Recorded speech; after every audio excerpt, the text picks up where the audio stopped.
Hello and welcome to a special edition of the Sosbans and Sidesteps podcast. Joining me, Big M, is the MS for Mid and West Wales, Cefin Campbell. Thank you for joining me. How are you? Well, da iawn, yeah. Well, I say da iawn very well, but after the weekend we've had on the rugby field, I suppose we're all still licking our wounds a little bit and trying to understand what the heck happened on Saturday. I don't think anyone's going to be able to understand exactly what happened or what went wrong, but obviously problems afoot, and hopefully you might be able to help out on some of this. So for myself and our listeners, can you give us a little bit of info about yourself? Who are you? What's your background? Yeah, right. Okay. So as you said, I'm Cefin Campbell. So I represent Mid and West Wales, which is a huge part of Wales. It's about probably 80% of the geographical area. So there's a lot of travelling, a lot of meeting people in different parts. But I'm a Carmarthenshire boy, born and bred, brought up in Glanaman in the Amman Valley, Shane Williams country. And I live now in just outside of Llandeilo. A season ticket holder with the Scarlets. So a huge rugby supporter. Also, follow the Swans as well in football. So obviously very interested in sport and care deeply about the malaise of rugby in Wales, which has been going on for many, many years. But it kind of came to a head on Saturday when we saw the gulf in the talent that was on the field between the two sides. But so I came into politics fairly late. I was a lecturer at both Swansea and Cardiff universities. Then I went to run a community development company known as the Mentra Iaith, which is promoting the Welsh language and community development in Carmarthenshire.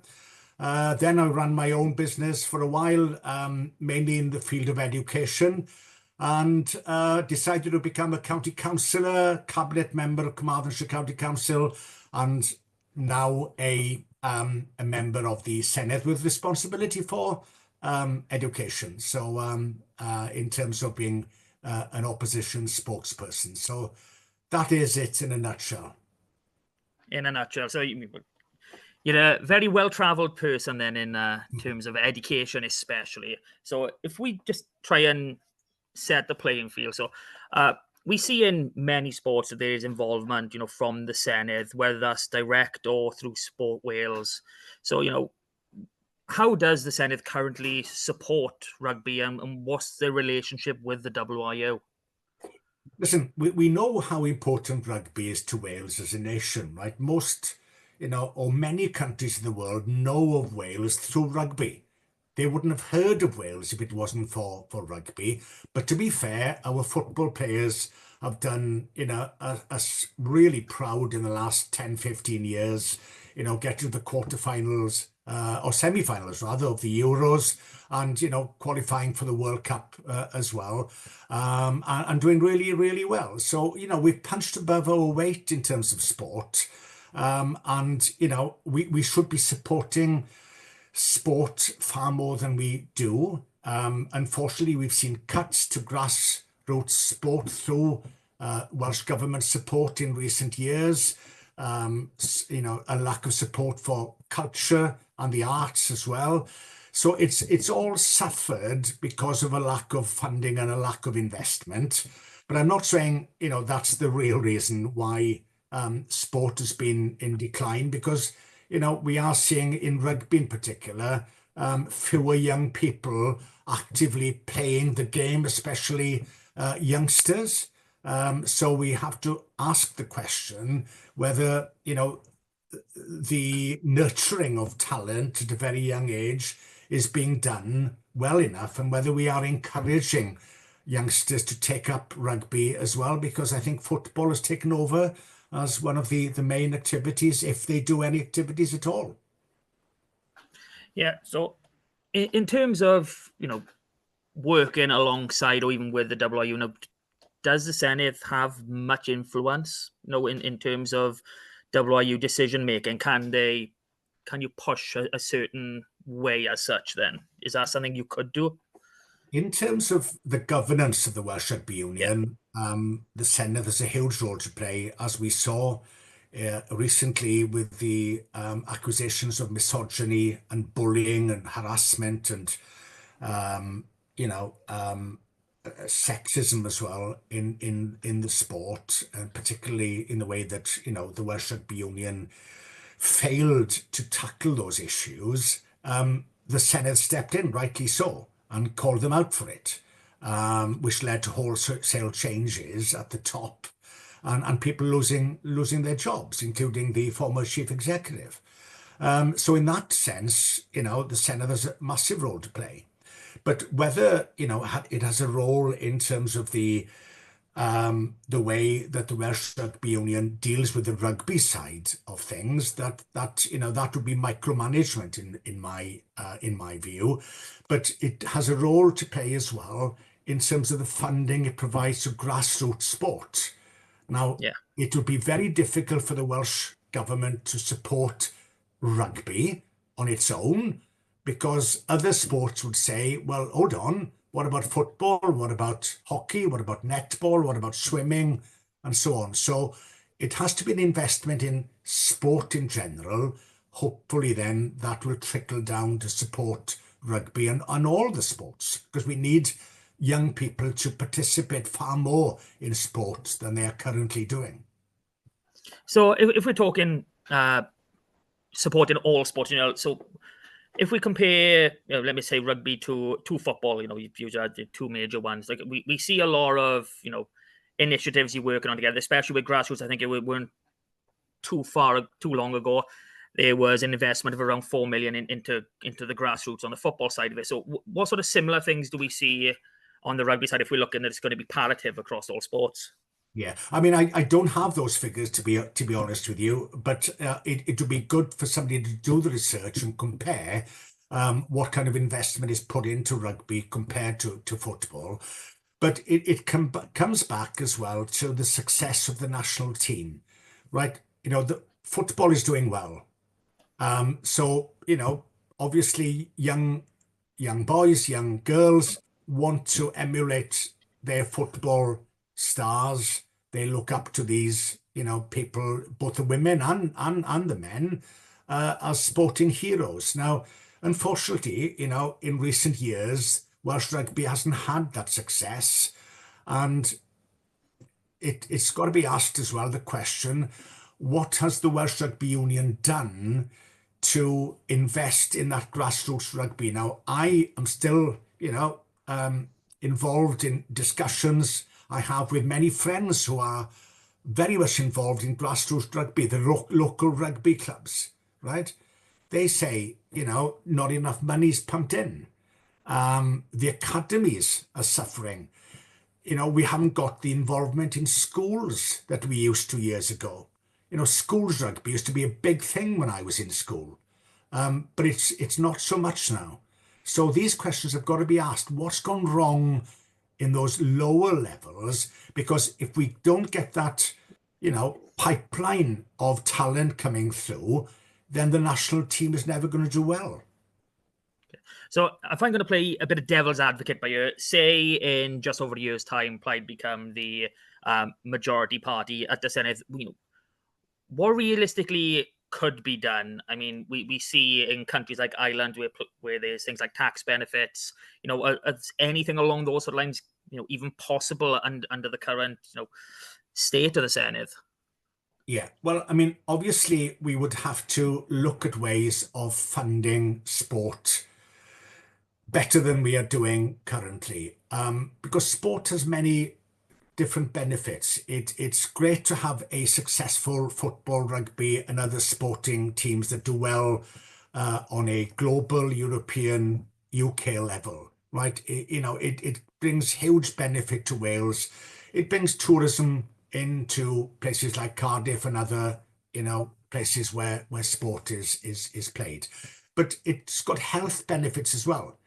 And, you know, what my party wants to do is to invest more in preventative initiatives, which avoids people becoming ill later on in life. And that means being actively involved in sport all through your life. It doesn't end when you stop playing rugby or football. You can carry on doing other kinds of activities, which makes you a healthier person. So in that kind of wider context, Plaid Cymru, my party, would like to invest more in preventative measures, which includes sport, but we would definitely look at supporting all sport to invest in the grassroots. That's where it all starts, in getting more youngsters involved in sport. And I don't think we are doing well enough at the moment. No, I don't think anyone could disagree with that statement. Phil Steele actually came out on socials. I know he's the president of Taftswell RFC, and saying that they should put hub officers, a dedicated hub officer, in primary schools. Now, obviously, that would generally be a WIU funded, thing to look at. But would that be something that a Plaid Government would work together with? Would that be something your party would be interested in doing at those early formative years? Yeah, well, listen, we need to look at sport across the board, but let's just concentrate on rugby for a minute, right? Because we are still suffering from that thrashing on Saturday, and the repercussions are quite obvious. The morale in Wales, the despondency is quite obvious on a Monday for everybody to see. But we need better links between the Welsh Rugby Union and schools, and that starts in primary schools. I started playing rugby in primary school. Then, I was playing youth rugby. I was playing for the school seniors as well. Sometimes I was playing 2 games on a Saturday. Didn't think anything of that. And that was the normal route into rugby. And then once you finish in youth rugby, you move on to play for your senior team. And if you're, if you're a good enough player, then, the bigger teams pick you up and bring you in. So, the Welsh Rugby Union have to have a real nuts and bolts look at what is going wrong at the moment, because clearly the model we have isn't working. We haven't got enough kids playing rugby. We haven't got a successful national team at the moment. There are questions about whether we can afford 4 regions. Are the academies successful?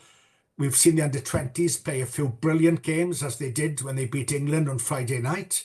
But then, they lose against teams they should be beating as well. So, there are green shoots there, but it's not the kind of, the answer to think, well, the under-20s is in a good place, so, we'll have a thriving future. It's not as clear as that. No. So you touched on it a bit there, that there's obviously a lot of questions, especially surrounding finances. And, everyone's, been going through a tough time over the last 4 or 5 years, especially with COVID. So in your opinion, could the Senedd have done more to support Welsh Rugby during COVID? Should they have done more? Well, as I said earlier on, it's difficult for the Welsh Government to just support rugby, because all the other sports will say, hold on, what about us? Right? So my point is that we should invest more in sport in general, and that includes rugby. And I think that there is a role for Welsh Government to sit down with the Welsh Rugby Union and with all the sporting bodies in Wales and work out a roadmap as to how we can improve. Right? So put the other sports to one side. I think it is incumbent on Welsh Government to speak to the Welsh Rugby Union and have that conversation about, okay, listen, we're in a dark hole at the moment. How do we get out of it? How can we work together and with other, sporting bodies, local authorities, local education authorities in particular, and the clubs as well at all different levels? How do we pull together to make rugby more successful in Wales? Now, that's the conversation we need to have. It shouldn't be a top-down chief executive saying, hey, listen, I've got a plan. This is how it's going to work. We've got to make it inclusive so that everybody has a contribution to make. Yeah.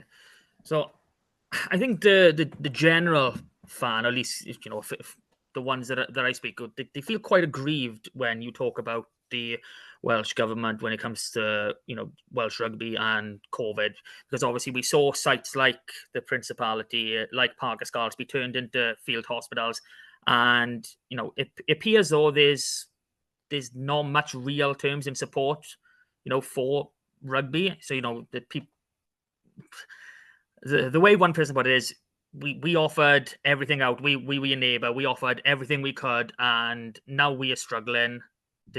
There's no knock on the door. Yeah, I think that's a fair point because the Scarlets, Parc y Scarlets was set aside for a field hospital, and other stadiums as well. So I think that's a really interesting point, and it goes back to my suggestion. I think Welsh Government should sit down with the Welsh Rugby Union and see how they can work together. And I don't think that has happened. So it needs either Welsh Rugby Union to reach out or the Welsh Government to reach out, but that conversation needs to be had because there are spin-offs to Wales economically, health-wise, as I mentioned earlier on, community engagement through education. To have a successful Welsh rugby set up in Wales, everybody would benefit. Tourism, everything else has a spin-off. So Welsh Government has a role to play. But how that maps out depends a lot on the conversation that is had. It could be helping with marketing. It could be, helping in other ways. But, we've got to have that strategic discussion. And I would urge Welsh Government to do that as soon as possible. So another issue we face, and if we look at the under-20s team from this past Friday night, a brilliant victory, amazing, beating a side that haven't lost in 2 years. There was a large number of that under-20 side who are not playing their rugby within Wales, and when you look at where rugby players go between the ages of 16 to 18, a lot of them do tend to go to England for better education and better rugby opportunities, really. I mean, if you look at the facilities on offer at somewhere like Hartpury, they're absolutely phenomenal. When you come down and you look at the comparatives down here, they're not that great. So in terms of facility, because facilities affect all sports, it's not just me rugby only will affect everyone across the park. What sort of things would you be looking at to improving on that front? Well, I mean, Welsh Government has a role to play in investing in facilities, and you're absolutely right. We need to improve facilities. Now, it breaks my heart that, we hear of the most talented youngsters going to Hartpury, going to Millfield, going to Loughborough, and these centres of excellence in England. They go at a very early age, sometimes as young as 16. And then what happens, they get drawn into the under-20s squads, the development squads of the English Rugby Union, and then they end up playing for England, as we saw on Friday night with 2 players from Wales, both really good players, playing for England. Now, what we should be doing, and again, Welsh Government has a role to play in this, and I'd love to, say that Plaid Cymru would do this if we to win the next election. We should be developing centres of sporting excellence, but let's stick to rugby excellence in Wales. So we identify young talent at the age of 15, 16, and, send them to colleges to have the academic support they need, obviously, but also to develop their rugby skills as well. I mean, Cardiff Met could do that. Bangor University could do that to cover North Wales. Aberystwyth could cover mid Wales. So we need to invest in this, and we need a strategic approach to it. But another element as well is that so many of our talented rugby players are playing their rugby in England at the moment, and we've got that 25 cap rule, which rules many of them out of playing for Wales. And why are we leaving that talent leave Wales? Why are we allowing that to happen? So again, we've got to ask the Welsh Rugby Union, are you giving enough money to the regions for us to keep that talent in Wales, to keep players in, for example, the Scarlets? They play with each other week in, week out, and that is how they develop as players in Wales. It makes the teams in Wales more successful. It brings in bigger crowds. It means more money coming into the game. It's a no-brainer for me. But Welsh Rugby Union, rather than buying up hotels in Cardiff, should be investing that money in rugby. Yeah, 100% there. Now, this is something that probably affects us more than the other three regions, unless you want to include North Wales. Transport infrastructure. Now, especially down west, we cover a very, very large area of ground. So, and we all know the local transport isn't exactly up to scratch, shall we say. So, what would you be looking at doing to improving, getting people to games, making it more affordable for people to get the games? Because let's be honest, without people coming to the grounds, there's not a great deal elsewhere you can look to increase your revenues right now. Yeah. Look, we know that the UK government owes Wales £4 billion because of the HS2 funding, right? That was a project designated as an England and Wales project, but not 1 inch of that track goes anywhere near Wales. So as a result, we have lost out on £4 billion worth of funding. Now, that money potentially could be spent on anything, right? Health, education, sport, but it could certainly be spent on infrastructure, right? We need better rail connections in West Wales in particular. We could develop that Swansea Metro, which would link, Swansea to Cardiff, and then Swansea to Llanelli, a railway line to Aberystwyth, railway line to Ammanford, linking up the Amman Valley, linking up the valleys of South Wales to a main metro area. It would make travelling, so much less bother than taking cars. It's more environmentally friendly, and it should be made cheaper as well, because public transport is a good thing. Now, for those of us going from West Wales to the rugby, if we go on a train, that's brilliant getting there, but you try getting back on a train, it's like, herding cats, and we're all stuck there like sardines in a train. It looks like a film from Bollywood, where you've got hundreds of people hanging out from the windows and so on.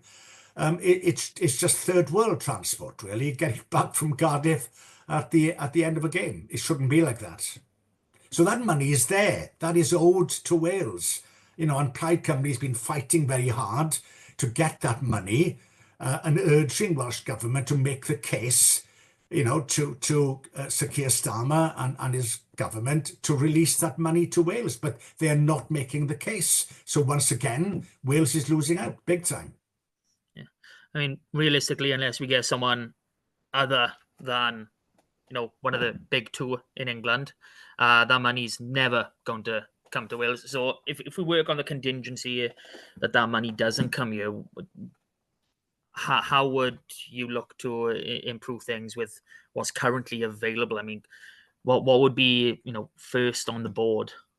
Well, improving rail infrastructure and public transport has to be a priority, and it will be in our manifesto, because, we've seen cutbacks to bus provision, for example, in West Wales.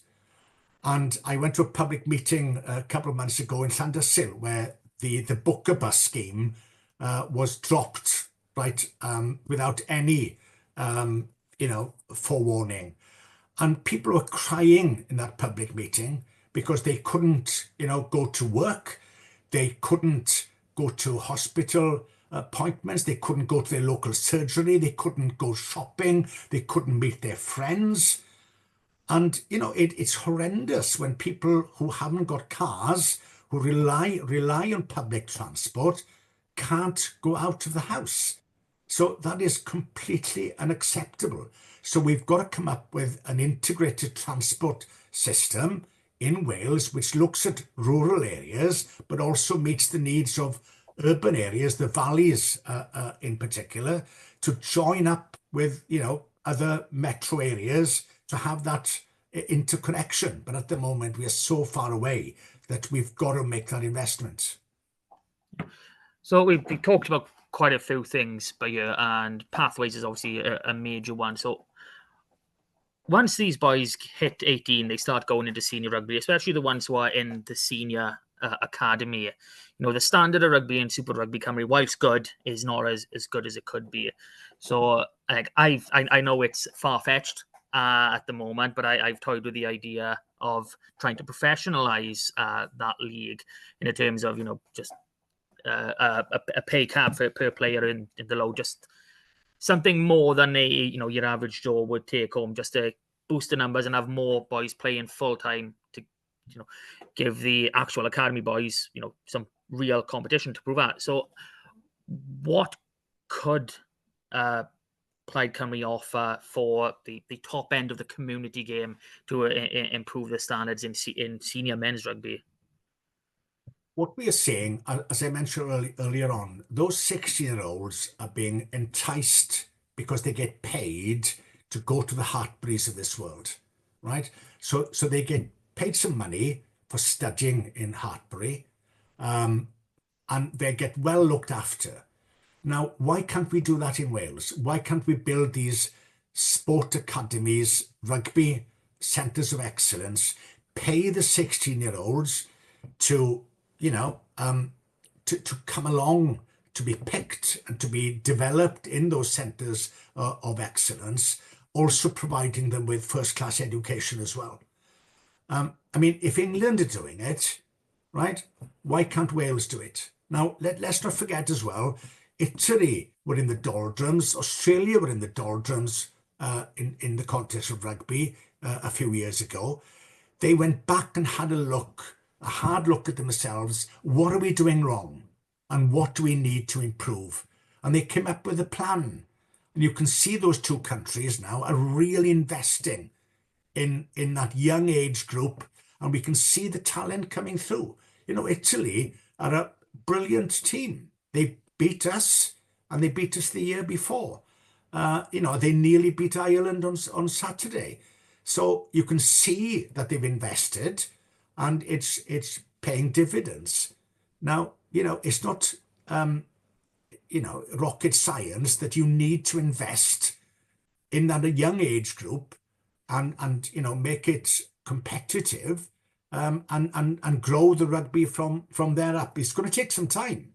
It's not going to happen overnight, but it's got to be done.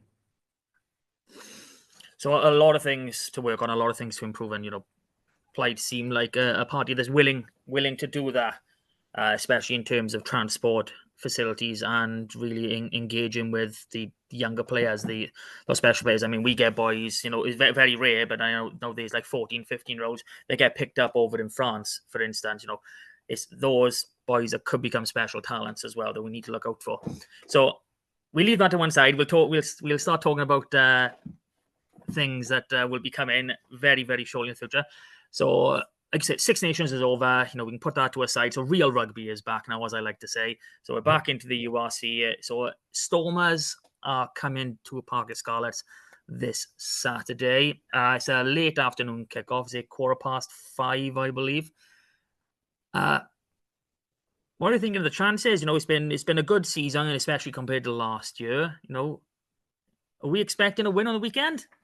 Well, listen, first of all, I can't be there on Saturday. I'm absolutely gutted because I know, I know. It's Plaid Cymru conference up in Llandudno. It couldn't be further away, right? But I'll be keeping a very close eye on my phone to get the scores coming through.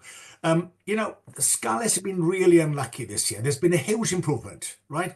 Watching the Scarlets play this year is far more pleasurable than last year, right? I know last year was a low bar, but really it's a pleasure going down to watch the kind of open rugby we are trying to play. We are probably 3 or 4 key players from being a very, very good competitive team.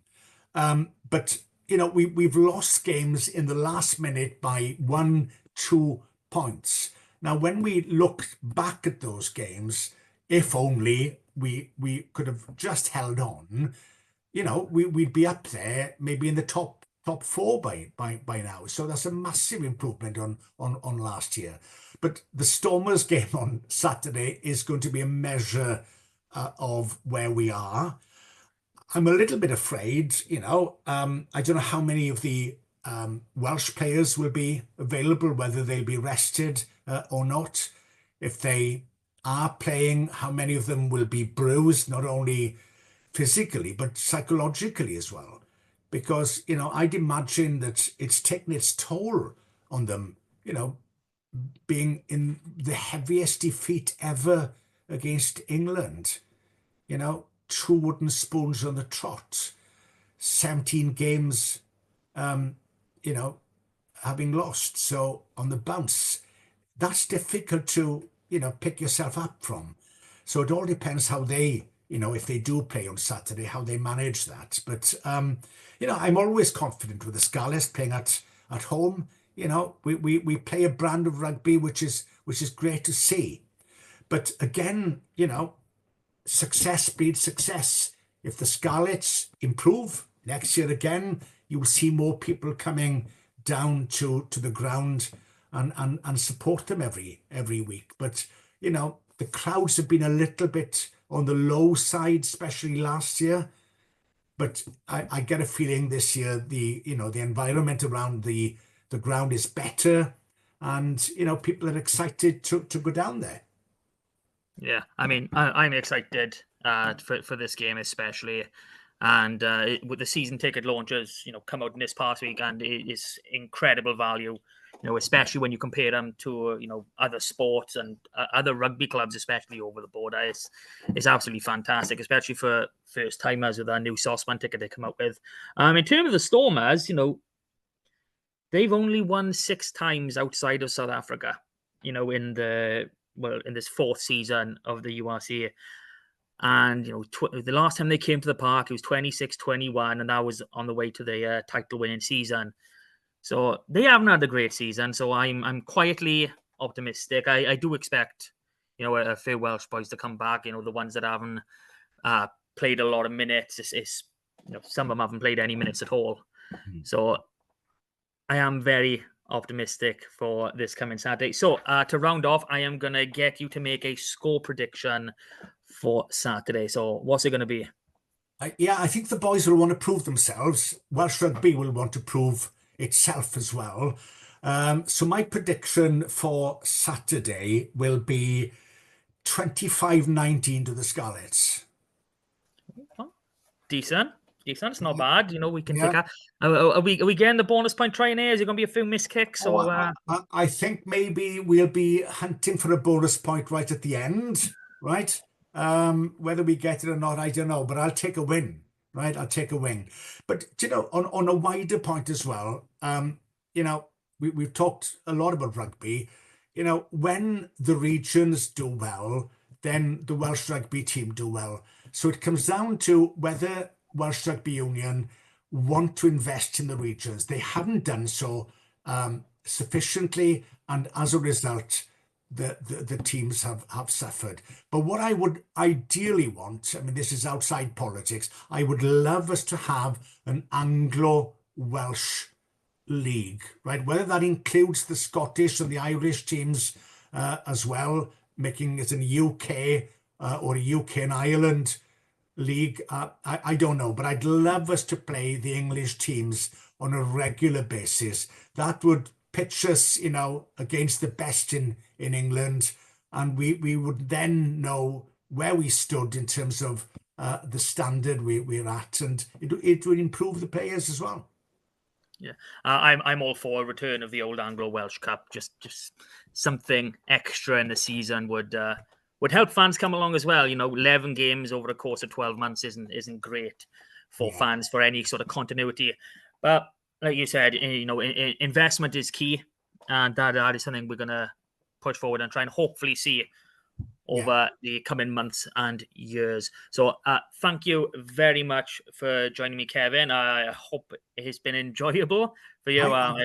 I hope anyone who's listened to this now, if you have listened, like, share, subscribe, you know, the usual rhetoric. You know, I hope you've enjoyed as well, and we look forward to bringing you more content like this. So thank you again, Kevin. Thanks for the invitation, because sport means so much to Wales, and you know, we're a proud nation, and sport puts us on the sporting map of the world. So, you know, it's so important that we do well. Exactly. Thank you so much for joining me. And until next time, guys. Bye. Croeso. Ta-ra.